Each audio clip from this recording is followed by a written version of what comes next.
Hello and welcome, my name is Mevaram Chaudhary और आप सभी का ज्ञान तरंग फॉर मैथ में स्वागत है। हम यहाँ पे थ्री पढ़ रहे हैं और ये थ्री का लेक्चर नंबर 6 है।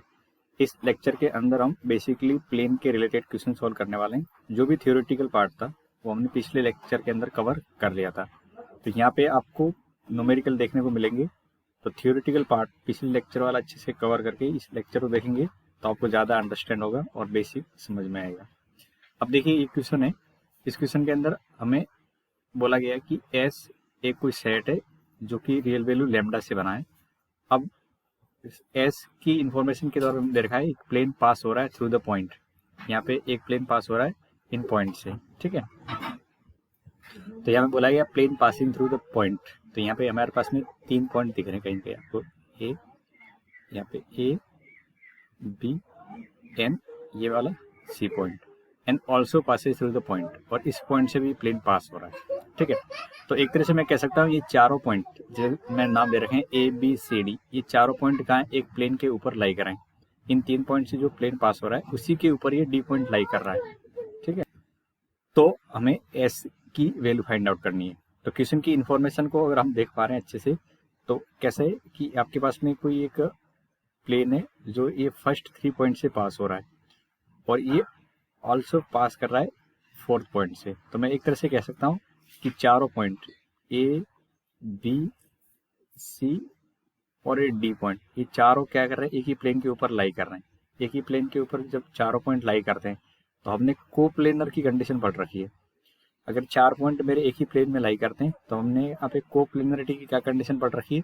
तो कंडीशन ऐसे पढ़ रखी है कि अगर मैं किसी एक पॉइंट को रेफरेंस लूँ तो मेरे पास में 3 वेक्टर बन जाएंगे, A B, A C and A D vector, और तीनों वेक्टर कोप्लेनर है।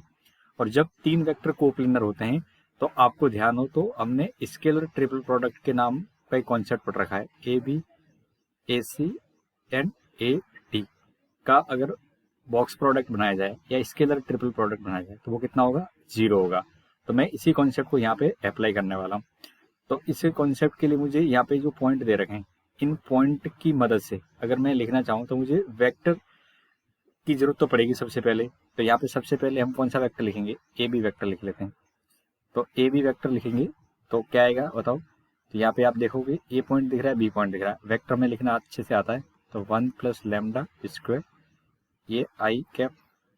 फिर देखेंगे तो बी, ए बी वेक्टर लिख रहा हूँ तो बी में से ए को सब्ट्रैक्ट कर जाएगा, माइनस लेमडा स्क्वायर -1, और इसके साथ में जे, और यहाँ पे देखेंगे तो 0 के, ठीक है। अब लिखेंगे ए सी वैक्टर, तो सी में से ए को सब्ट्रैक्ट करिए। तो सी में से ए को सब्ट्रैक्ट करेंगे तो 1 प्लस लेमडा का स्क्वायर आई कैप। फिर देखेंगे तो 0 जे कैप, और आगे देखेंगे तो माइनस लेमडा स्क्वायर -1 और के कैप। आगे लिखते हैं ए डी वैक्टर। तो ए डी वैक्टर लिखना है तो डी में से ए को सब्ट्रैक्ट करेंगे तो -1 और प्लस लेमडा स्क्वायर, इसके साथ में आई कैप। फिर देखेंगे तो -1 और ये माइनस, तो -2 और जे कैप, और आगे देखेंगे तो ये 0 के कैप रहेगा। उम्मीद है आपको यहाँ तक का पार्ट समझ में आ गया हो। ये मैंने जो वेक्टर लिखे, अब इनका मैं क्या करूँगा, एक डिटर्मिनेंट बनाऊंगा और इक्वल टू 0 रख लूंगा। तो डिटर्मिनेंट के अंदर यहाँ पे आएगा 1 प्लस लेमडा स्क्वायर, यहाँ देखेंगे तो minus lambda square +1, minus common ले लिया मैंने, यहाँ 0 आ जाएगा। फिर यहाँ पे 1 प्लस लेमडा स्क्वायर, फिर ये 0 है और ये माइनस कॉमन लेंगे तो लेमडा स्क्वायर +1। लास्ट वाला पार्ट देखेंगे तो यहाँ पे मैं लेमडा स्क्वायर पहले लिख लूँगा, लेमडा स्क्वायर -1, ये -2 और यहाँ पे 0। यहाँ तक आपको डिटरमिनेंट समझ में आ गया होगा। अब डिटरमिनेंट को एक्सपेंड कर लेना है और वहाँ से आपको आसानी से वैल्यू मिल जाएगी। तो जब मैं एक्सपेंड करूँगा तो 1 प्लस लेमडा स्क्वायर के साथ में क्या आ जाएगा, 0 माइनस, ये माइनस मल्टीप्लाई हो जाएंगे, फिर भी माइनस रह जाएगा, 2 लेमडा स्क्वायर +1, माइनस माइनस यहाँ प्लस हो जाएगा, लेमडा स्क्वायर +1, और इसके साथ में क्या आएगा, जब क्रॉस मल्टीप्लाई करेंगे तो 0 और ये माइनस और प्लस हो जाएगा, lambda square +1 into lambda square -1, ठीक है, इक्वल टू 0। अब आपको यहाँ से सॉल्व कर लेना है। तो जब मैं सॉल्व करूँगा तो आप देख पा रहे होंगे तो यहाँ से कहीं की 1 प्लस लेमडा स्क्वायर कॉमन भी आ रहा है। तो मैं अगर इसको कॉमन ले लूँ तो मेरे पास में 2 लेमडा स्क्वायर -2 बच जाएगा, और यहाँ पे क्या बचेगा, तो आप देखोगे तो लेमडा की पावर 4 -1 बच जाएगा, ठीक है। इक्वल टू 0 कर लेते हैं यहाँ पे। अब देखिए यहाँ से आपको सॉल्व करके लैम्डा की वैल्यू फाइंड आउट करनी है। जब मैं लैम्डा की वैल्यू फाइंड आउट करूंगा तो ये वाला पार्ट तो कभी 0 हो नहीं सकता, 1 प्लस लैम्डा स्क्वायर, तो मुझे अंदर वाली वैल्यू पे ही डिपेंड करना पड़ेगा। तो लैम्डा की power 4 minus 2 lambda square minus 3 equal to 0 हो जाएगा। अब इसके आप वो फैक्टर कर लेने, तो 3 lambda square plus lambda square minus 3 equal to 0। यहाँ से लैम्डा स्क्वायर कॉमन लेंगे तो लैम्डा स्क्वायर माइनस 3, और यहाँ से प्लस 1 कॉमन लेंगे, lambda square minus 3 equal to 0 आ जाएगा। कैलकुलेशन वाला पार्ट है, इसे आप बिल्कुल नहीं घबराएं। लैम्डा स्क्वायर प्लस 1 और यहाँ पे 0 आ जाएगा। और यहाँ से देखोगे तो लैम्डा स्क्वायर की वैल्यू, लैम्डा की वैल्यू ये पहले वाले पार्ट से मिल जाएगी प्लस माइनस √3। क्या मिलेगी? लैम्डा की वैल्यू प्लस माइनस √3। और यही आप देख पा रहे हो, तो यहाँ पे लैम्डा की वैल्यू पूछी थी कि जो सेट बनाना था उस सेट के अंदर लैम्डा की दो वैल्यू आ रही है, एक प्लस √3 आ रही है और एक माइनस √3, जो कि आपको ऑप्शन नंबर डी में दिख रही है। तो इस क्वेश्चन के अंदर आप देखोगे तो जैसे कि हमने पिछले लेसन के अंदर पढ़ा भी था कि हमारे पास में 3 पॉइंट हैं नॉन कोलिनियर, तो वहाँ से एक प्लेन पास हो सकता है।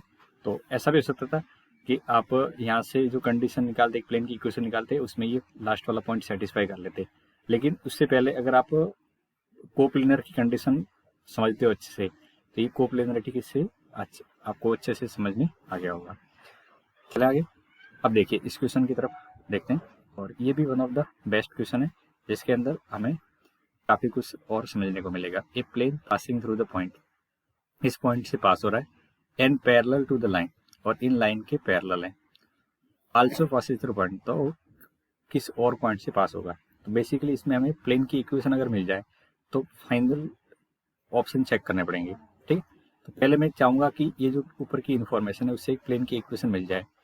तो आपको अगर एक प्लेन की इन्फॉर्मेशन के तौर पे ये जो इन्फॉर्मेशन है उसको डिकोड करना है, तो बोला गया है कि प्लेन है पास हो रहा है किसी पॉइंट से। तो लेट से ये पॉइंट मान लिया ए, और मैंने ये ए पॉइंट दे दिया। ठीक है, ए पॉइंट दे दिया, तो यहाँ से एक कोई प्लेन पास हो रहा है and it parallel to the line, और ये प्लेन पैरेलल है इन दोनों लाइन से।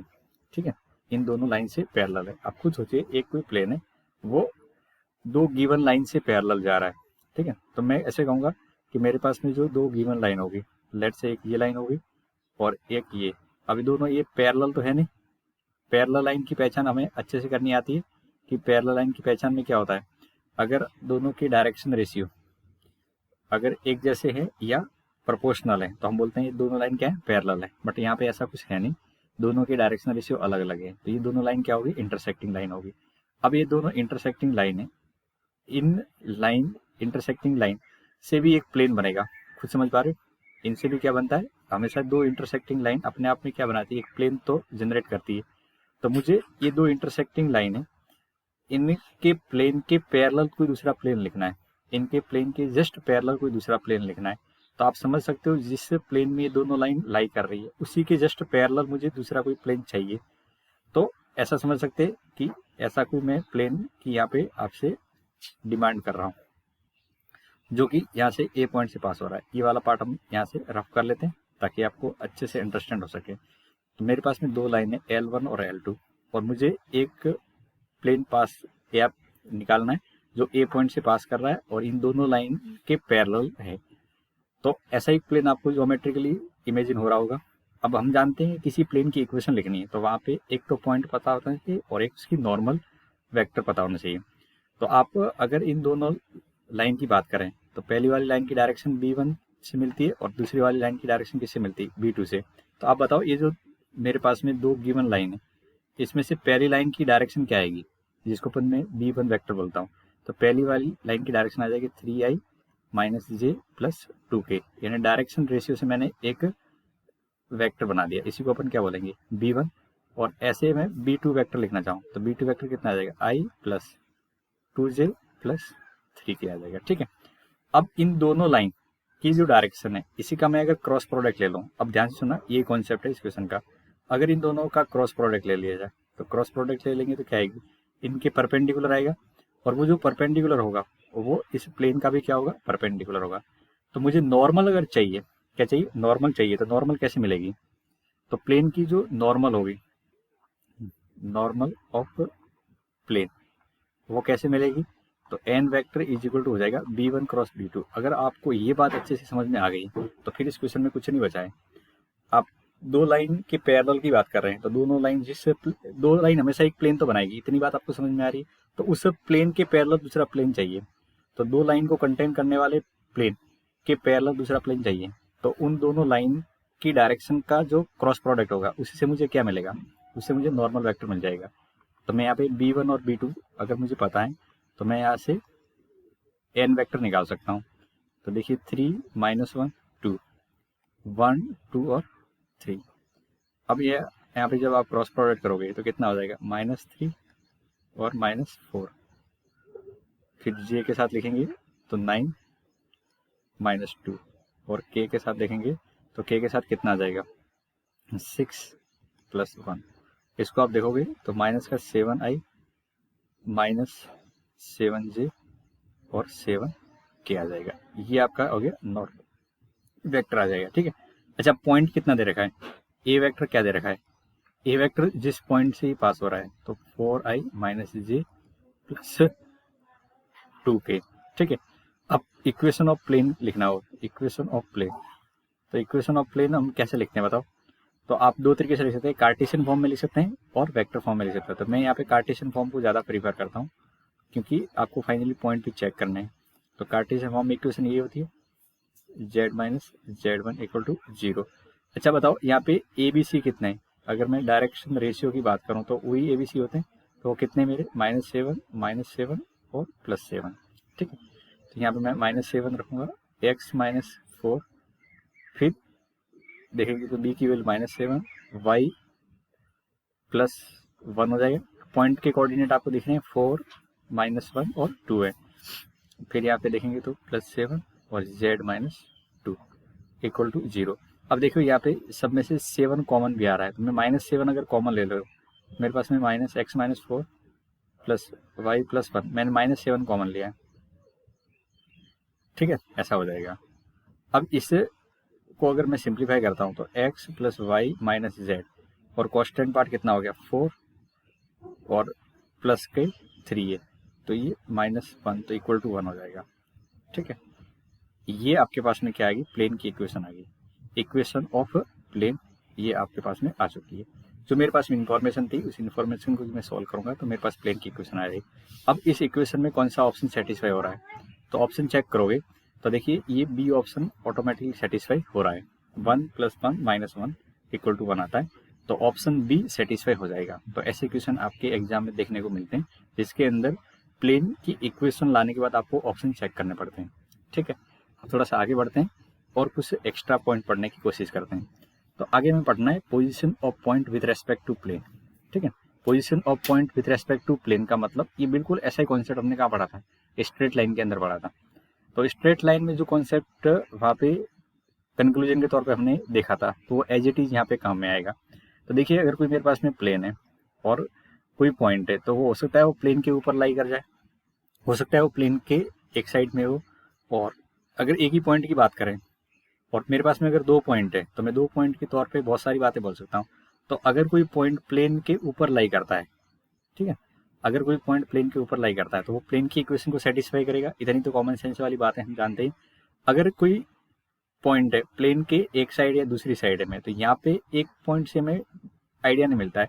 लेट से हमारे पास में कोई दो पॉइंट है और वो ए पॉइंट और बी पॉइंट, ये दोनों एक ही साइड में, ये दोनों पॉइंट प्लेन के एक ही साइड में, ये प्लेन है और ऐसे यहाँ पे कहीं कहीं नॉर्मल रहती होगी। ठीक है। तो अगर ये दोनों पॉइंट प्लेन के एक ही साइड में, तो उस कंडीशन में क्या होगा? इन दोनों पॉइंट को यहाँ पे रखेंगे तो हमारे पास में जो इनइक्वलिटी बनेगी वो क्या होगी? मल्टीप्लिकेशन में ग्रेटर देन है। तो यहाँ पे मैं केस बनाता हूँ, if A and B are on same side. ठीक है। अगर ए एंड बी दोनों सेम साइड में है तो क्या होगा? आप इस पॉइंट को प्लेन में इक्वेशन के रखिए, तो ax1 by1 cz1 plus D into ax2 by2 और cz2 प्लस डी, और ये ग्रेटर देन 0 आएगा। अगर ए एंड बी दोनों एक ही साइड में हैं तो उस कंडीशन में आप ध्यान रखना हमेशा वो पॉइंट को प्लेन की इक्वेशन में रखने के बाद में जो वैल्यू मिलेगी और दूसरा पॉइंट उसमें रखने पे वैल्यू मिलेगी, उनका प्रोडक्ट क्या होगा, ग्रेटर देन 0 आएगा। और सेकंड केस देखते हैं, if A and B are opposite side of plane. अगर A and B opposite side है प्लेन के, तो उस कंडीशन में क्या आएगी, यहाँ पे ax1 by1 cz1 plus d और ax2 by2 cz2 plus D, ये लेस देन 0 आ जाएगा। तो आपको ध्यान रखना है, अगर मेरे पास में 2 पॉइंट है और वो दोनों पॉइंट की पोजीशन चेक करनी है कि प्लेन के एक साइड या ऑपोजिट साइड है, तो उस कंडीशन में क्या करोगे, आप पॉइंट को प्लेन की इक्वेशन में रखिए, उससे जो न्यूमेरिकल वैल्यू मिले और दूसरा पॉइंट रखिए, उन दोनों न्यूमेरिकल वैल्यू के साइन अगर ऑपोजिट आ जाते हैं तब तो क्या होंगे, ये ऑपोजिट साइड होंगे। और दोनों पॉइंट की वैल्यू प्लेन में रखने पर जो न्यूमेरिकल वैल्यू आएगी उसके साइन सेम आ जाते हैं, तब वो क्या होंगे, सेम साइड होंगे। ठीक है, तो एक तरह से अपन कहते हैं कि दोनों का प्रोडक्ट अगर ग्रेटर देन 0 आ जाता है तो पॉइंट क्या होगा, सेम साइड होगा, या तो प्लेन के ऊपर की तरफ होंगे या प्लेन के नीचे की तरफ होंगे। ठीक है, अब आगे देखेंगे तो हमारे पास में आता है किसी भी पॉइंट की प्लेन से डिस्टेंस, जैसे ये प्लेन है और एक कोई पॉइंट है, तो इस पॉइंट की प्लेन से डिस्टेंस निकालनी हो, लेट से मैंने यहाँ पे कोई पॉइंट ले रखा है ए, और इस पॉइंट की प्लेन से डिस्टेंस अगर निकालनी है तो ये डिस्टेंस की वैल्यू क्या रहती है, जैसे कि हमने स्ट्रेट लाइन के अंदर देखा था 2D वाली स्ट्रेट लाइन, तो वहाँ पे भी हमारे पास में एक डिस्टेंस का फॉर्मूला आ गया था एग्जैक्टली। तो सिमिलरली यहाँ पे भी एक डिस्टेंस का फॉर्मूला आपको मिल जाएगा जब कोई पॉइंट का प्लेन से डिस्टेंस फाइंड आउट करना है। अच्छा, आपको ध्यान हो तो हमने पॉइंट की लाइन से डिस्टेंस निकालना सीखे थे 3D के अंदर, तो उस केस में क्या बोला था, आपको फुट ऑफ परपेंडिकुलर निकालने पड़ेंगे। क्या निकालने पड़ेंगे, फुट ऑफ परपेंडिकुलर। अच्छा, 2D की जो स्ट्रेट लाइन होती है और 3D का प्लेन होता है, ये ऑलमोस्ट सिमिलर ही होते हैं, बस यहाँ पे z एक्स्ट्रा होता है 3D के प्लेन में। तो आपको अगर 3D के अंदर कोई भी कॉन्सेप्ट को समझना है, जैसे फुट ऑफ परपेंडिकुलर आगे देखेंगे, इमेज निकालना सीखेंगे, इससे पहले अपन डिस्टेंस देख रहे हैं, तो डिस्टेंस का कॉन्सेप्ट बिल्कुल एज इट इज वैसे ही काम करता है जिस तरह से हमने प्लेन के अंदर पढ़ा था। अब उसका डेरिवेशन आप अगर समझना चाहोगे तो बिल्कुल वैसा ही है जिस तरह से हमने 2D के अंदर स्ट्रेट लाइन का डेरिवेशन किया था। ठीक है, अब डेरिवेशन का जो आखिरी रिजल्ट निकल के आता है, तो हमें पॉइंट निकालना हो तो पॉइंट की प्लेन से डिस्टेंस निकालनी होती है, तो डिस्टेंस इक्वल टू क्या लिखते हैं, तो ये पॉइंट को इस प्लेन के अंदर रख लेते हैं। तो आपको ध्यान रखना है, जब भी आपको कोई भी प्लेन की इक्वेशन दे रखी हो तो उसको पहले कार्टेशियन फॉर्म में लेके आ जाओ, पहला काम ये करना, और उसके बाद में ये डिस्टेंस फॉर्मूला अप्लाई कर लेना। तो ax1 by1 cz1 plus d और अंडर रूट के अंदर आ जाएगा आपका a² b² और c²। ठीक है, तो ये हमारे पास में जो वैल्यू निकल के आती है ये डिस्टेंस है।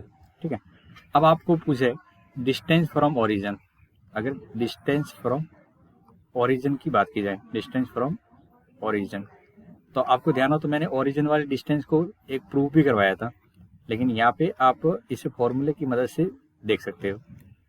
तो डिस्टेंस फ्रॉम ओरिजिन की बात की जाए तो हमारे पास में x1 y1 एंड z1 की वैल्यू किसके इक्विवेलेंट हो जाएगी, तो आप कहोगे ये 0,0,0 हो जाएगा।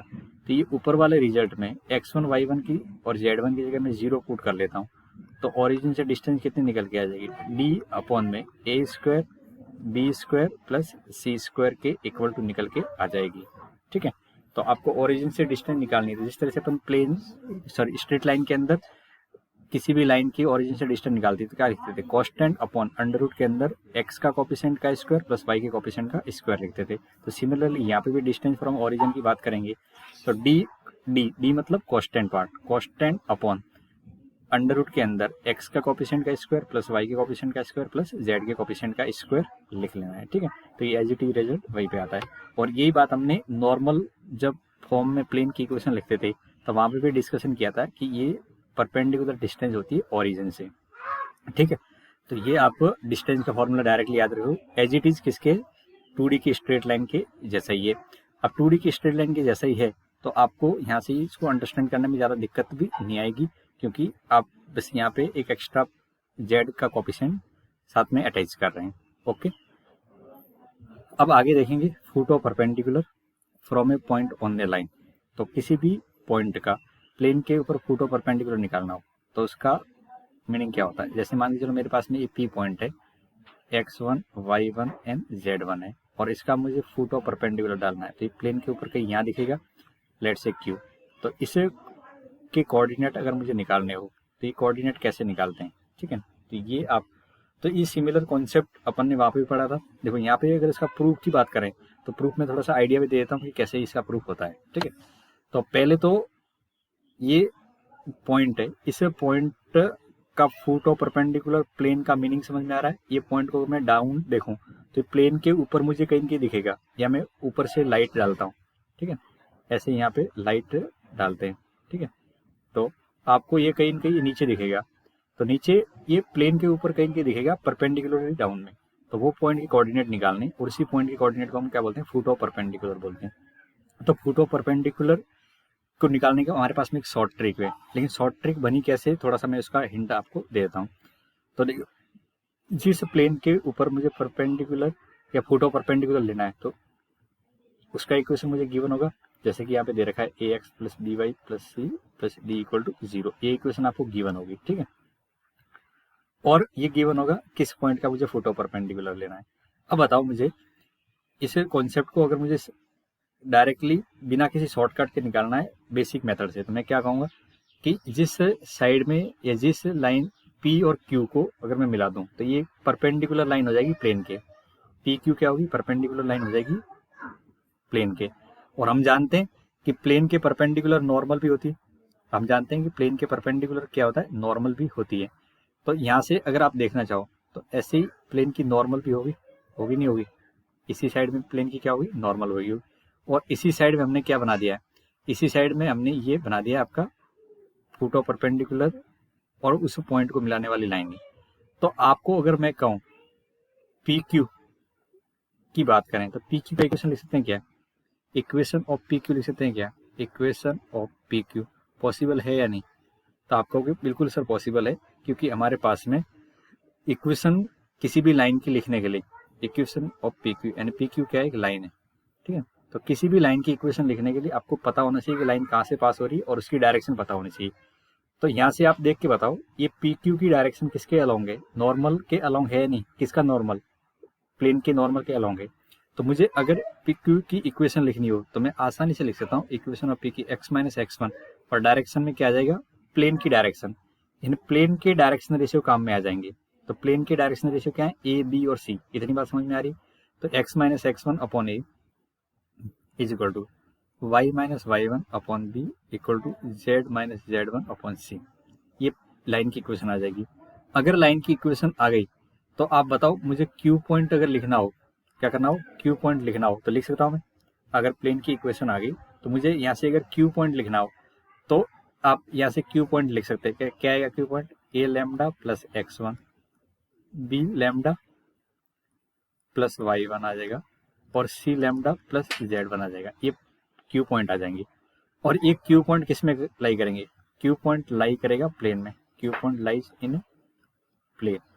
अच्छा इसमें बताओ इसमें अननोन कौन है, तो आप कहोगे सर इसमें अननोन तो आपका लैम्डा ही है। तो मैं प्लेन के अंदर ये पॉइंट अगर पुट कर लेता हूँ, क्या करता हूँ, प्लेन के अंदर पुट कर लेता हूँ, तो ए और ए के साथ में ए लैम्डा प्लस x1, बी और अंदर B lambda plus y1, c और c lambda plus z1 is equal to plus d is equal to 0। अब देखिए यहाँ से अगर मैं वैल्यू निकालना चाहूँ लैम्डा की तो मैं आसानी से लैम्डा की वैल्यू निकाल सकता हूँ, ठीक है। कैसे, लैम्डा वाली टर्म एक साइड करेंगे तो लैम्डा के साथ में क्या आ जाएगा, a square plus B square plus C square, और बाकी चीज कॉन्स्टेंट है उसको राइट में ले जाता हूँ। तो ए x1 बी y1 और सी z1, ठीक है, और प्लस डी। तो यहाँ से आप देखोगे तो लैम्डा की वैल्यू क्या निकल के आ जाएगी, तो आप कहोगे सर लैम्डा की वैल्यू निकल के आ रही है a x1 b y1 c z1 plus d और a square plus B square plus C square. ये लैम्डा की वैल्यू आ जाएगी। अब लैम्डा की वैल्यू आ गई तो फुट ऑफ परपेंडिकुलर कैसे निकालेंगे, फुट ऑफ परपेंडिकुलर में, तो फुट ऑफ परपेंडिकुलर में पहले x की वैल्यू निकालना चाहूँ तो x की वैल्यू कितनी है, ए लैम्डा प्लस x1 है। तो आप जब इसको यहाँ पे पुट करोगे, ठीक है, ऐसे y की वैल्यू निकालोगे तो y की वैल्यू क्या आएगी, बी लैम्डा प्लस y1, और तीसरा कोऑर्डिनेट होता है z, तो z की सी लैम्डा प्लस z1। यानी मैं यहाँ पे ये लैम्डा की वैल्यू तीनों जगह अगर मैं पुट कर लेता हूँ तो मेरे पास में क्या आ जाएंगे, यहाँ पे कोऑर्डिनेट आ जाएंगे x, y और z के, और ये कोऑर्डिनेट को क्या बोलूंगा मैं, फुट ऑफ परपेंडिकुलर बोलूंगा। तो आप अगर इस अप्रोच को देखेंगे तो इस अप्रोच के अंदर आपको ये तो समझ में आ रहा है। तो ये जो रिजल्ट है इसको मैं थोड़ा सा एक सिस्टमेटिक तरीके से लिख के आपको दे दूं तो बिल्कुल ऐसा ही निकल के आएगा जिस तरह से हमने 2D के अंदर स्ट्रेट लाइन में फुट ऑफ परपेंडिकुलर लिखा था। तो आपको ये प्रूफ मैंने समझाई दिया है। अब मैं इसको डायरेक्टली आपको शॉर्टकट में समझाने की कोशिश करता हूँ जिससे आपको फुट ऑफ परपेंडिकुलर डायरेक्टली मिल जाए। तो देखिए ये जो शॉर्टकट है, तो ये हमारी शॉर्ट ट्रिक यहाँ पे मैं लिख रहा हूँ जो आपको हमेशा रिमेंबर करनी है। तो शॉर्ट ट्रिक,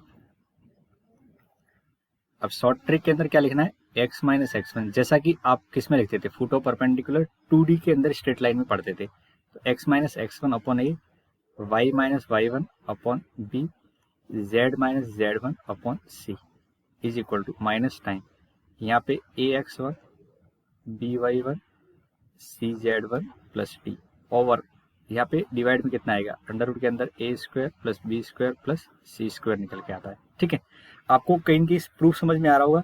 जब आप यहाँ पे वैल्यू रखोगे तो डिवाइड में देखो ये वाला पार्ट के अंदर a square plus B square plus C square नजर आ ही रहे हैं, तो यहाँ से तो ये आपको ट्रिक याद रखनी है। अब इनको आपको क्या करना है, फर्स्ट और लास्ट को कंपेयर करना है। तो यहाँ से जब कंपेयर करेंगे तो आपको एक्स वाई जेड की वैल्यू मिलेगी, तो get X Y and Z, और यही मेरे क्या है, फुट ऑफ परपेंडिकुलर है। यही क्या है, फुट ऑफ परपेंडिकुलर है। तो आप ध्यान रखना है फुट ऑफ परपेंडिकुलर। इस रिलेशन में से जो आपको एक्स वाई एंड जेड की वैल्यू मिलेगी, इसी एक्स वाई जेड की वैल्यू को हम फुट ऑफ परपेंडिकुलर बोलते हैं। ठीक है, तो एक तरह से शॉर्ट ट्रिक है लेकिन इसका प्रूफ हमने अच्छे से समझ लिया है। अब सेम इसी तरह से हमारे पास में इमेज के कोऑर्डिनेट भी आएंगे। अब इमेज के कोऑर्डिनेट जब निकालोगे तो बच्चों आपको वहां से मैंने डायरेक्टली बता रखा है, इस जगह पे 2 आ जाता है। फोटो परपेंडिकुलर निकालते समय 1 आता है और इमेज के कोऑर्डिनेट निकालते समय कितना आएगा, 2 आ जाएगा। इमेज का मतलब क्या होगा, ये जो पॉइंट है लेट से x1 y1 और z1 है, और यहाँ से मैं अगर डाउन साइड देखूं तो मुझे ये फोटो परपेंडिकुलर यहाँ नजर आएगा और इसकी इमेज एक तरह से डाउन साइड दिखेगी p डैश। ठीक है, तो p डैश के कोऑर्डिनेट को मैं x y एंड z अगर बोलता हूँ, किसके, p डैश के कोऑर्डिनेट को x y एंड z बोलता हूँ, ये प्लेन की इक्वेशन है। और प्लेन एज ए मिरर की तरह काम करता है। प्लेन किसकी तरह काम करेगा, एज ए मिरर की तरह काम करेगा। तो हमारे पास में इसकी शॉर्ट ट्रिक क्या हो जाएगी, इसको डायरेक्टली लिख रहे हैं यहाँ पे। ये शॉर्ट ट्रिक कहाँ से निकल के आई, ये बिल्कुल वही से निकल के आई जहाँ से हमने फोटो परपेंडिकुलर समझा था। तो यहाँ पे शॉर्ट ट्रिक के अंदर हम क्या समझ रहे हैं, एक्स वाई जेड इमेज के कोऑर्डिनेट है। तो आपको क्या लिखना है, एक्स माइनस x1 अपॉन ए, यहाँ पे ए बी सी क्या है, प्लेन के इक्वेशन के अंदर जो नॉर्मल होते हैं उसके डी आ रहे हैं, डायरेक्शनल रेशियो है। y minus y1 upon B equal to z minus z1 upon C is equal to -2। ये ध्यान रखें यहाँ पे -2 आता है, ax1 by1 cz1 plus d over a square plus B square plus C square निकल के आएगा। ये रिलेशन से मुझे जो एक्स वाई जेड की मिलेगी value, get X Y and Z, और वही क्या है मेरे पास में, इमेज है। ठीक है, उसी को क्या बोलेंगे, इमेज बोलेंगे। तो उम्मीद है आपको ये कॉन्सेप्ट समझ में आ गया होगा, फोटो परपेंडिकुलर, इमेज निकालना और किसी भी पॉइंट की डिस्टेंस निकालने वाला कॉन्सेप्ट। अब कुछ क्वेश्चन देखेंगे इन्हीं कॉन्सेप्ट से रिलेटेड ताकि आपको और ये कॉन्सेप्ट की डेप्थ समझ में आ सके।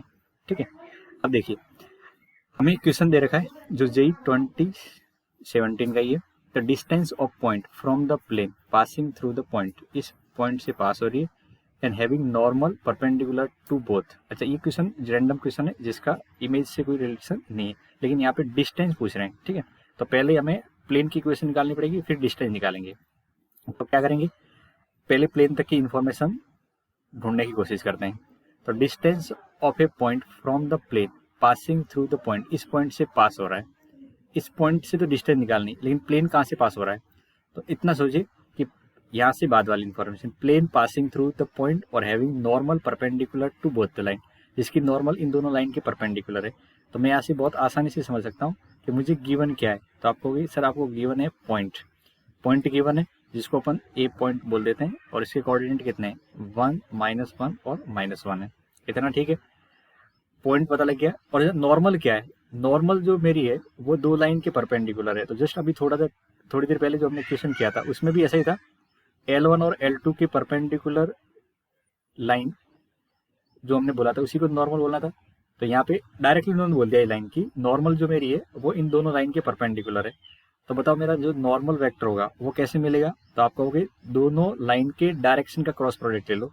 तो n इक्वल टू क्या हो जाएगा, B1 क्रॉस B2 हो जाएगा। इतना ठीक है। डायरेक्शन कैसे मिलेगी, दोनों वेक्टर के क्रॉस प्रोडक्ट से मिल जाएगी। तो जस्ट पिछले वाले इक्वेशन को एक तरह से आपको रिकॉल करना है और यहाँ से प्लेन की इक्वेशन निकाल लेनी है।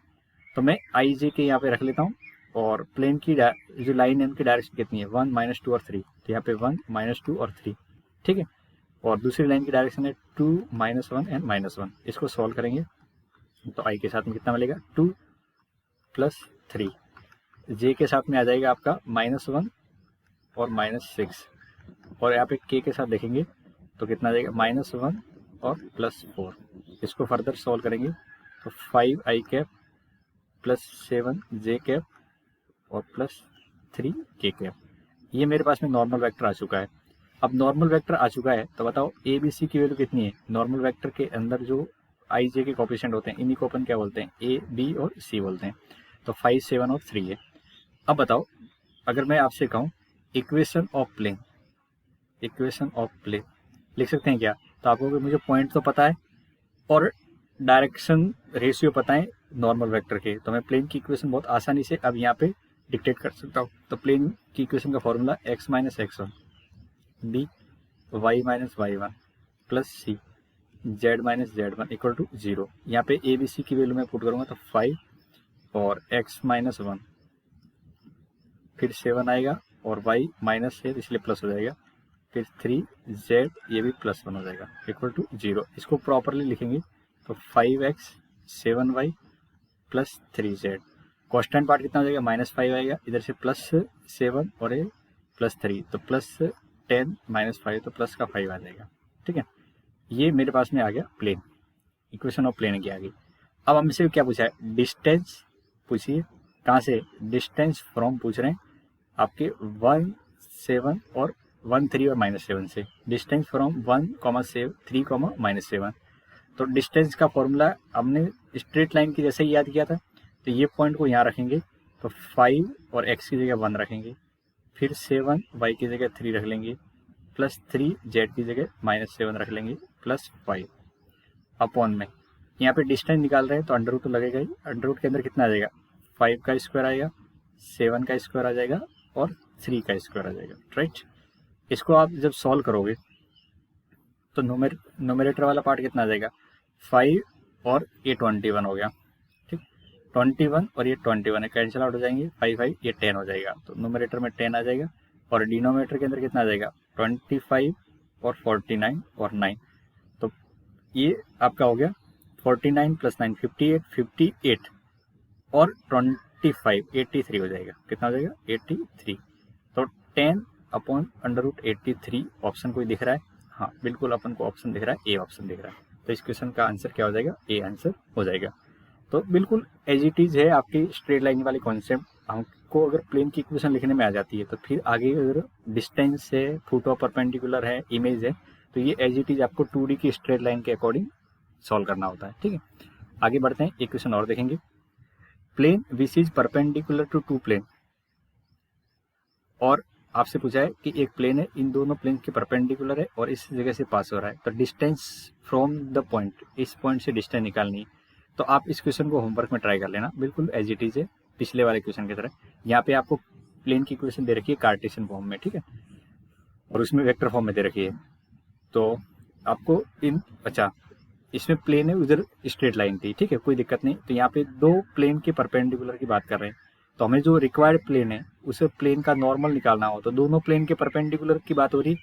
तो आप खुद सोचिए, दो प्लेन के परपेंडिकुलर अगर तीसरा प्लेन है तो दोनों प्लेन की जो नॉर्मल होगी उसके परपेंडिकुलर उस तीसरे वाले प्लेन की नॉर्मल भी होगी। तो अब मैं कह रहा हूँ कि उस प्लेन की नॉर्मल को n वेक्टर से लिखें, और यहाँ पे जो नॉर्मल है n1 वेक्टर से, और इसकी जो नॉर्मल है n2 वेक्टर से। तो आपको पता है यहाँ पे n1 वेक्टर कितना आ जाएगा, तो आपको होगी i j 1 -1 और 2 डायरेक्शन रेशियो है, तो 1 -j और ये 2k आ जाएगा, राइट।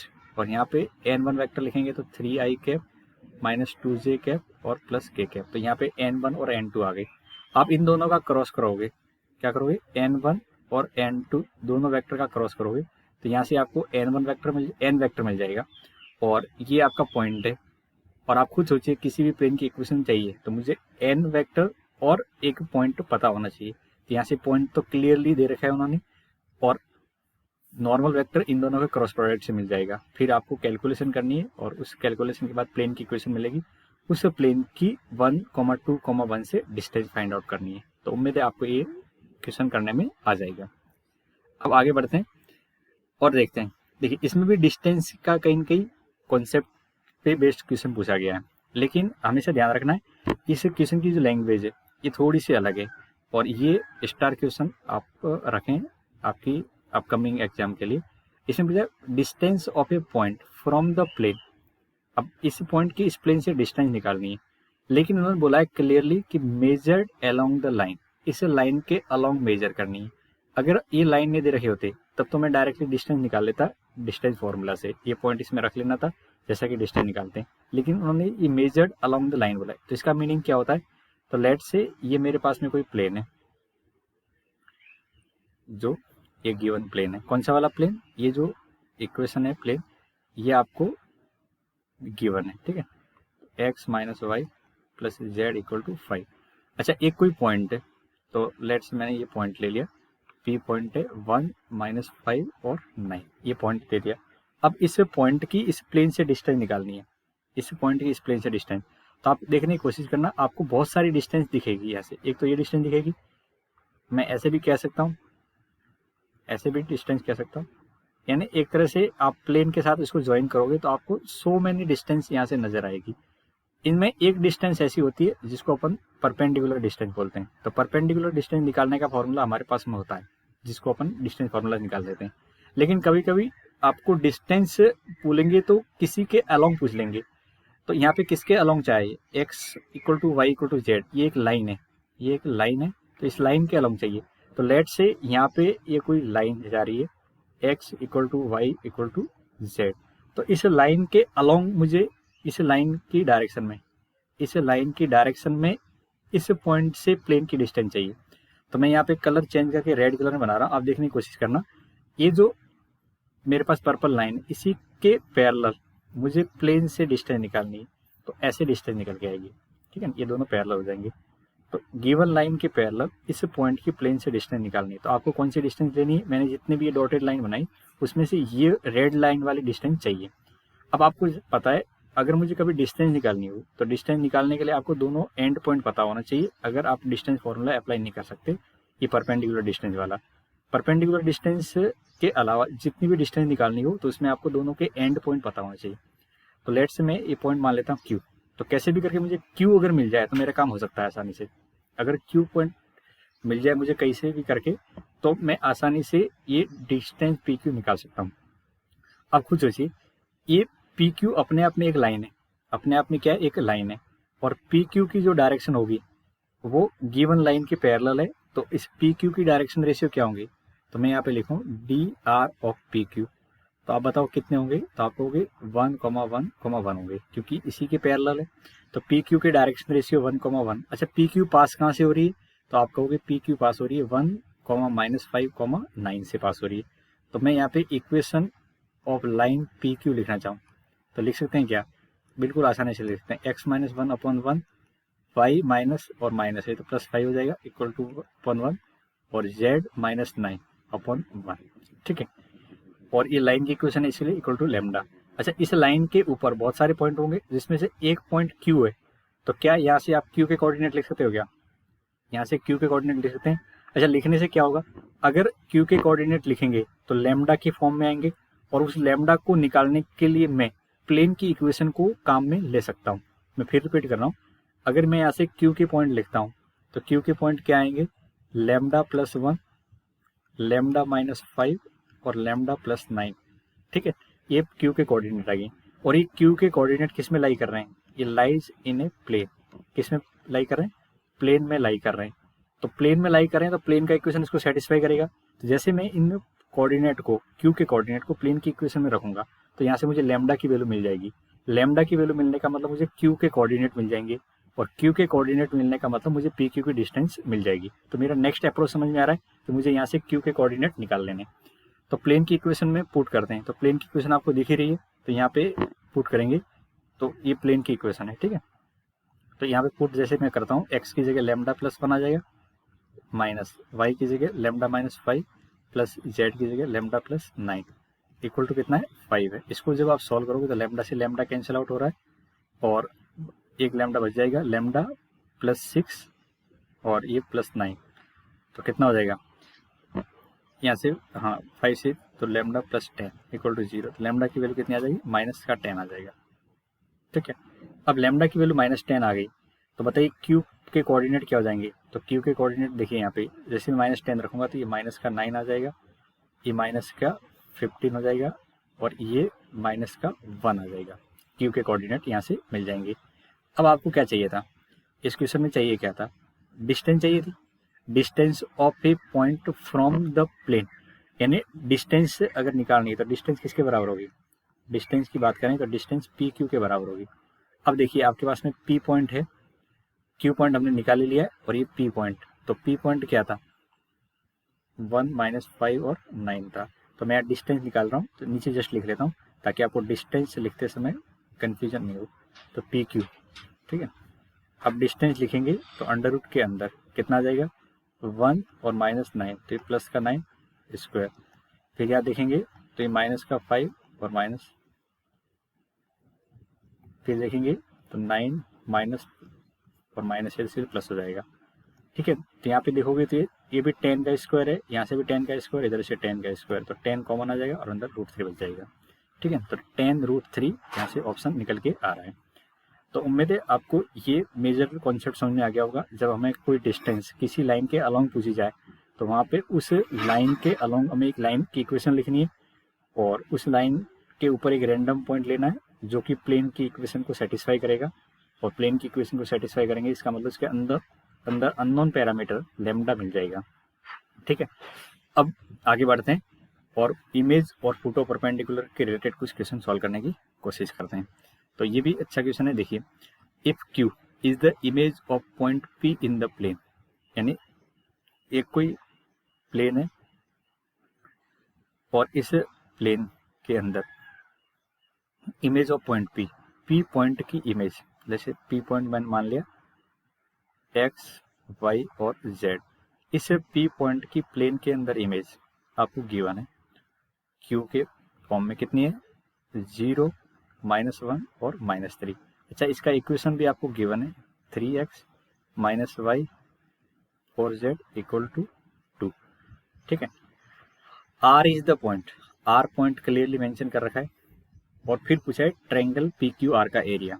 तो ट्रायंगल पी क्यू आर का एरिया यानी किसी भी ट्रायंगल का एरिया 3D में निकालने का मेथड हमने वेक्टर के अंदर पढ़ रखा था।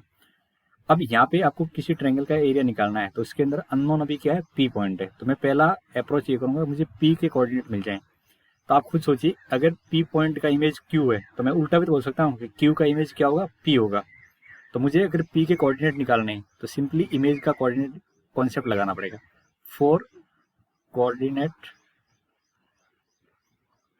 ऑफ पी क्या कॉन्सेप्ट लगाएंगे, x - x1, x1 की जगह 0 काम में आएगा अपॉन ए कितना है, प्लेन की इक्वेशन में जो रेशियो होते हैं उसको ए बोलते हैं। तो यहाँ पे 3 - 1 और 4 है तो यहाँ पे 3 आ जाएगा, y - 1 और माइनस है इसलिए प्लस हो जाएगा और नीचे डिवाइड में 1 आ जाएगा, फिर z माइनस प्लस हो जाएगा तो z + 3 अपॉन में कितना आ जाएगा 4, right, is equal to -2 equal to -2। अब आपको ये क्या करना है, सिंपली जब कैलकुलेशन करते हैं तो इन्हीं की कैलकुलेशन पे काम चल रहा होता है। इस पॉइंट को यहाँ पे रखिए, जो आपका बनता है ax1 by1, जो हमने जस्ट पिछले वाले लेक्चर में पढ़ा था, जो इमेज निकालने वाला कॉन्सेप्ट था, ठीक है। ax1 by1 cz1 + d upon a² b² + c² लिखना है। तो इसी को मैं यहाँ पे अप्लाई कर रहा हूँ। देखिए, तो ax1, तो a और x1 की वैल्यू 0 है, b बी की वैल्यू 1 है और वाई की वैल्यू -1 है, ठीक है। तो बी वाई 1 हो गया, प्लस सी की वैल्यू 4 है और Z1 की वैल्यू -3 है। और कॉन्स्टेंट, इस कॉन्स्टेंट जो इक्वल टू 2 है उसको लेफ्ट में लेके आओ तो ये -2 हो जाएगा। आपको हमेशा इस तरह की इक्वेशन बना के इमेज निकालनी होती है, CZ-D = 0, इस टाइप की इक्वेशन से इमेज निकलती है। तो -2 अपॉन में क्या आएगा, अंडर रूट में लगाना, a² का मतलब 3 का स्क्वायर, b² -1 का स्क्वायर और c² यानी 4 का स्क्वायर, ठीक है। इसको सिंप्लीफाई करेंगे। अब यहाँ से जो सिंप्लीफाई करोगे तो आपको जो x y z की वैल्यू मिलने वाली है, इसी को मैं क्या बोलूँगा, इमेज बोलूँगा, z + 3/4। अच्छा, ये राइट साइड जो वैल्यू है इसको सिंप्लीफाई करेंगे तो देखिए ये तो 0 हो गया, माइनस माइनस प्लस, ये तो ये +1 हो गया और ये माइनस का 12 और -2, माइनस का 14 और माइनस के 14 में से प्लस का 1 गया तो ये माइनस का 13 बच जाएगा, राइट। नीचे वाला पार्ट देखेंगे तो कितना है, 16 और 9, 25 और 1 26, तो ये 26 है। और इसको जब आप सॉल्व करोगे तो ये पूरी कहानी इक्वल टू 1 देगी। क्या देगा, ये पूरा मैटर किसके इक्वल टू है, ये पूरा कहानी 1 के इक्वल टू है। अब यहाँ से कंपेयर करेंगे तो x की वैल्यू कितनी आ जाएगी, 3 आ जाएगी, राइट। यहाँ से कंपेयर करेंगे तो ये -1 और 1 आ जाएगा तो y की वैल्यू -2 आ जाएगी। कितनी आ जाएगी, y की वैल्यू -2 आ जाएगी, ठीक है। अब z की वैल्यू ऐसे निकालेंगे तो z की वैल्यू कितनी आ जाएगी, 4 और 1, तो ये 1 आ जाएगी। अब बताओ, आपको x y z की वैल्यू यहाँ से मिल गई तो p के कोऑर्डिनेट को आप आसानी से लिख सकते हो, 3 -2 एंड 1, राइट। अब p पॉइंट के कोऑर्डिनेट आ गए, q के कोऑर्डिनेट आपको गिवन ही है और r के कोऑर्डिनेट भी यहाँ पे गिवन है। तो आपको एरिया लिखना है, तो मैं यहाँ पे थोड़ा सा डायग्रामेटिकली आपको शो करके दिखाता हूँ। ये p, q और r, इसका मुझे एरिया लिखना है। तो याद करो, किसी भी ट्रायंगल का एरिया लिखने के लिए कैसे तरीका बताया था, एरिया ऑफ ट्रायंगल PQR लिखेंगे तो कितना आएगा, हाफ, और इधर आएगा तो PQR का एरिया लिखना है तो मैं यहाँ पे डायरेक्टली लिखूंगा PQ vector cross PR vector. क्या लिखेंगे, PQ vector cross PR vector. याद है, वेक्टर के फॉर्म में एरिया लिखना हो तो हमें किसी एक पॉइंट को रेफरेंस लेके दो साइड का क्रॉस प्रोडक्ट करना होता है। तो P पॉइंट को रेफरेंस लिया तो PQ और PR का क्रॉस प्रोडक्ट करेंगे। तो यहाँ से मुझे क्या चाहिए बताओ, यहाँ से क्या चाहिए आपको, चाहिए, अच्छा R को मैं यहाँ पे लिख लेता हूँ ताकि वेक्टर लिखने में मुझे दिक्कत नहीं हो। तो यहाँ पे बच्चों मुझे चाहिए PQ वेक्टर, क्या चाहिए, PQ वेक्टर चाहिए। तो PQ वेक्टर लिखेंगे तो P ये रहा और Q यहाँ पे, तो PQ वेक्टर लिखेंगे तो -3i और फिर आगे देखेंगे तो -1 तो +j और यहाँ पे देखेंगे तो -4k। PQ वेक्टर समझ में आ गया। अब लिखेंगे PR वेक्टर, तो PR वेक्टर लिखेंगे तो 0i कैप, R में से P को सब्ट्रैक्ट करते जाइए, -1 और तो +j कैप और -2 और -1 तो -3k कैप। उम्मीद है आपको ये वाला पार्ट समझ में आ गया होगा। मैंने वेक्टर की मदद से क्या लिखा है, PQ और PR वेक्टर लिख लिए, ठीक है। अब यहाँ पे एरिया लिखना है तो 1/2 डिटरमिनेंट बनाइए और उसको फाइनली मॉडुलस लेना पड़ेगा।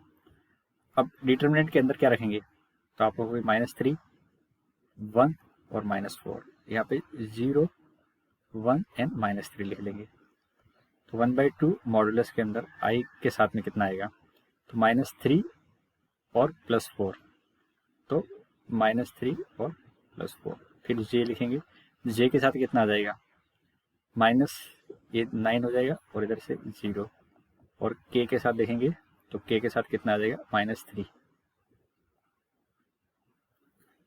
अब आप अंदर वाली वैल्यू को अगर मॉडुलस के फॉर्म में लिखते हो तो मॉडुलस के फॉर्म में कितना आ जाएगा बताओ, -3 + 4 है तो ये 1 है तो 1 का मॉडुलस लिखेंगे तो 1, ये 9 है तो ये 81 हो जाएगा और ये कितना है, +3 है, -3 है तो इसका मॉडुलस लेंगे तो 9 आ जाएगा। तो ये अंडर रूट के अंदर कितना होएगा, 91/2 हो रहा है। कितना हो रहा है, 91/2, जो कि आपको दिख रहा है डी ऑप्शन के अंदर, ठीक है। तो इस तरह से क्वेश्चन होते हैं जिसके अंदर इमेज के साथ साथ भी आपको वेक्टर के अंदर ले जा सकते हैं। तो हमने पहले इमेज निकाल दी और इमेज निकालने के बाद आपको एरिया निकालना है। तो पहले वाले कॉन्सेप्ट जो हमने वेक्टर के अंदर पढ़ रखे हैं वो तो एज इट इज अप्लाई यहाँ पे होंगे, इससे आपको घबराना नहीं है, ठीक है। आगे बढ़ते हैं और एक क्वेश्चन और देखें। एक क्वेश्चन के अंदर दे रखा है mirror image of the point in the plane which of the point lie on the plane. Question की लैंग्वेज थोड़ी सी समझने की कोशिश करें तो आपको मैं ये डायग्रामेटिकली समझाने की कोशिश करता हूँ। एक प्लेन है और मिरर इमेज ऑफ पॉइंट, यानी कोई पॉइंट है P जिसके कोऑर्डिनेट है 1, 2 और 3, और इस पॉइंट की मिरर इमेज यहाँ से देखने की कोशिश करना। मिरर इमेज दे रखी है -7/3। अब तक तो हम इमेज निकालते थे, इस क्वेश्चन के अंदर इमेज दे रखी है, ठीक है। और इसको मैं मान के तो बोलता हूँ Q, ठीक है।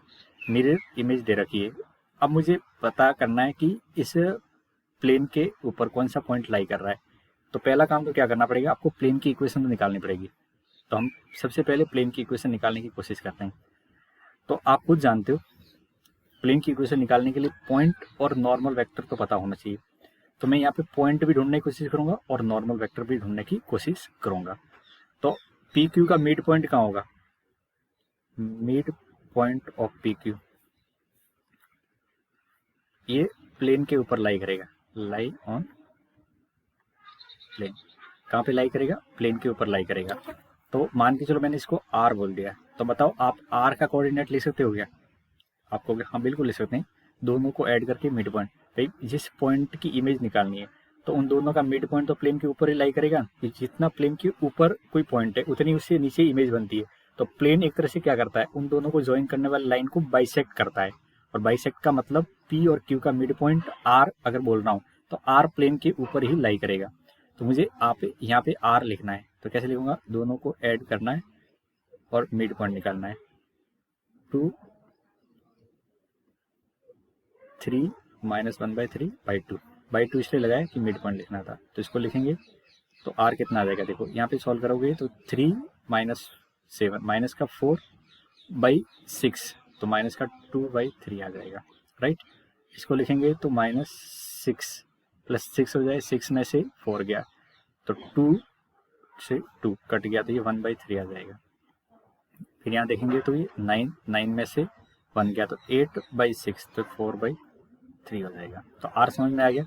यहाँ पे आर पॉइंट कितना आ गया, कोऑर्डिनेट -2/3, 1/3 और 4/3 आ गया। अब आपको चाहिए नॉर्मल।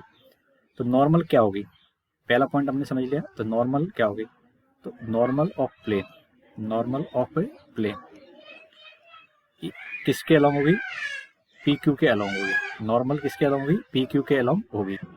कि यहाँ पे 2 पॉइंट है पी एंड क्यू, तो पी का फूटो परपेंडिकुलर आर है, तो मैं कह सकता हूँ पी आर क्या है, एक तरह से परपेंडिकुलर लाइन है, और परपेंडिकुलर ही क्या होती है, नॉर्मल होती है। तो परपेंडिकुलर अगर नॉर्मल है और पी की आर भी परपेंडिकुलर है, तो एक तरह से आपको नॉर्मल चाहिए तो आप क्या कर सकते हो, पी आर वेक्टर के अलोंग ले सकते हो। तो नॉर्मल क्या होगी, मैं यहाँ पे इक्वल टू बोलने की जगह पैरेलल बोलना चाहिए। तो नॉर्मल आपका क्या हो जाएगा, normal parallel to P Q हो जाएगी। अब यहाँ पे पैरेलल की बजाय हमको डायरेक्शन रेशियो चाहिए होते हैं। तो मैं यहाँ पे अगर डी आर ऑफ नॉर्मल लिखना चाहूँ तो लिख सकता हूँ आसानी से। डी आर ऑफ नॉर्मल क्या हो जाएंगे, पी क्यू के नॉर्मल के बराबर D direction ratio of normal is equal to direction ratio of normal, क्योंकि दोनों पैरेलल एक दूसरे के। अब पी आर के डी आर लिखने तो कैसे लिखेंगे, तो आपको पता है x2 - x1 से लिखते हैं। तो -7/3 -1 कॉमा -4/3 -2 कॉमा -1/3 -3, ये डायरेक्ट डी आर है। उसको थोड़ा सिंप्लीफाई कर लेते हैं तो कितना हो जाएगा, माइनस का 10/3, यहाँ देखेंगे तो 6, तो ये भी माइनस का 10/3, और यहाँ से देखेंगे तो ये भी माइनस का 10/3। और आपको पता होना चाहिए डी आर जो होते हैं वो एक सिंप्लीफाइड रेशियो होते हैं। डी आर क्या होते हैं, सिंप्लीफाइड वैल्यू होती है। तो इसको मैं सिंप्लीफाइड लिखना चाहूँ तो 1,1,1 लिख सकता हूँ। कितने लोगों को ये बात एक्सेप्ट हो रही है, डी आर क्या होते हैं, सिंप्लीफाइड होते हैं। तो मैंने यहाँ पे अगर सिंप्लीफाइड कर लिया तो कॉमन पार्ट हटा दो, सिंप्लीफाइड, तो कितना आ जाएगा, 1,1,1 आ जाएगा। अब बताओ equation of plane, equation of plane लिखेंगे तो क्या काम में आएगा, A x - x1 plus B y - y1 plus C z - z1 equal to 0। यहाँ पे ए की जगह 1 है, x1 की जगह कितना आएगा, ये आर पॉइंट से प्लेन पास हो रहा होगा। कहाँ से पास हो रहा होगा, आर पॉइंट से प्लेन पास हो रहा है। तो ये x1 y1 और z1 की वैल्यू यही है, ये x1 है, ये y1 है और ये z1 है आपका। तो यहाँ पे माइनस है तो इसलिए प्लस हो जाएगा 2/3 plus 1 y minus 1/3 plus z minus 4/3 equal to 0। जब आप इसको सॉल्व करोगे तो आपके पास में x plus Y plus Z तो आ ही जाएगा। अब कांस्टेंट पार्ट देखेंगे कितना आ रहा है, तो ये हो रहा है आपका पास में जो वैल्यू निकल के आ रही है 2/3 1/3, तो ये प्लस माइनस का 5/3 हो रहा है और माइनस के 5/3 में प्लस का 2/3, तो माइनस का 1 तो इक्वल टू 1 हो जाएगा। इक्वल टू कितना हो जाएगा 1। तो ये प्लेन की इक्वेशन आ जाएगी x plus Y plus Z equal to 1। ठीक है, अब x plus Y plus Z equal to 1 है तो चेक ऑप्शन, इसके बाद में क्या करना है ऑप्शन चेक करने हैं। तो ऑप्शन चेक करेंगे तो कौन सा ऑप्शन सेटिस्फाई हो रहा है, ए ऑप्शन सेटिस्फाई हो रहा है। 1 -1 और कॉमा 1 को जब यहाँ पे 1 ऐड पुट करेंगे तो ये इक्वल टू 1 आ जाएगा। तो देखिए ये क्वेश्चन के अंदर भी इमेज पूछा था, इमेज के बाद प्लेन की इक्वेशन, फिर ऑप्शन चेक करवाएं जिसके अंदर आपको वैल्यू पुट करके निकालनी है। तो इतने ये जो इतने क्वेश्चन के स्टेप हैं ये तो हम एक्सपेक्ट कर सकते हैं हमारे जेई के एग्जाम के अंदर, आपको इनसे बिल्कुल डरना नहीं। और यहाँ तक आपको वैल्यू सिंप्लीफाई करते हुए ऑप्शन चेक करने हैं। 3D अपने आप में बहुत ईजी है, अगर आपको थोड़ा सा बेसिक कॉन्सेप्ट की अच्छे से अंडरस्टैंडिंग है तो आप क्वेश्चन बहुत ईजी तरीके से सॉल्व कर सकते हो। देखिए जितने भी हमने क्वेश्चन सॉल्व किए उसके अंदर आपको प्लेन का पॉइंट और नॉर्मल वेक्टर ही निकालनी थी, और मैं पूरी प्लेन के अंदर यही बात आपसे बोलता रहूँगा कि जब भी कोई प्लेन की इक्वेशन लिखनी है तो आप उस इन्फॉर्मेशन में से पॉइंट जहाँ से प्लेन पास हो रहा है नॉर्मल वेक्टर को डिकोड कर लो, आपका आंसर आ जाएगा। बस केवल कैलकुलेशन पे थोड़ी सी एक्यूरेसी आपको चाहिए। ठीक है,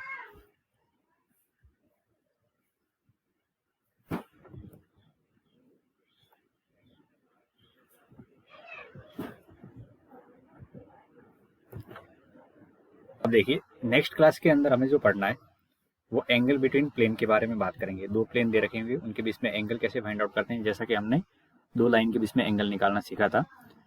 फिर उसके बाद देखेंगे अगर दो प्लेन दे दी जाए तो उनके बीच में पैरेलल प्लेन हो तो डिस्टेंस कैसे निकालती है, फैमिली ऑफ प्लेन क्या होते हैं। जैसा आपने स्ट्रेट लाइन के अंदर जितने भी कॉन्सेप्ट पढ़े थे, दो प्लेन का बाइसेक्टर क्या होता है, तो उनके बारे में 1 बाय 1 आने वाली क्लास के अंदर डिस्कशन करेंगे। तो यहाँ तक आप पार्ट अगर अच्छे से समझ गए तो उससे रिलेटेड कुछ क्वेश्चन लगाइए, और वीडियो अच्छा लगे तो प्लीज़ लाइक ज़रूर कर लेना। मिलते हैं हम नेक्स्ट लेक्चर लेके अच्छे से, तब तक आप अपना ध्यान रखें। Thank you, bye bye.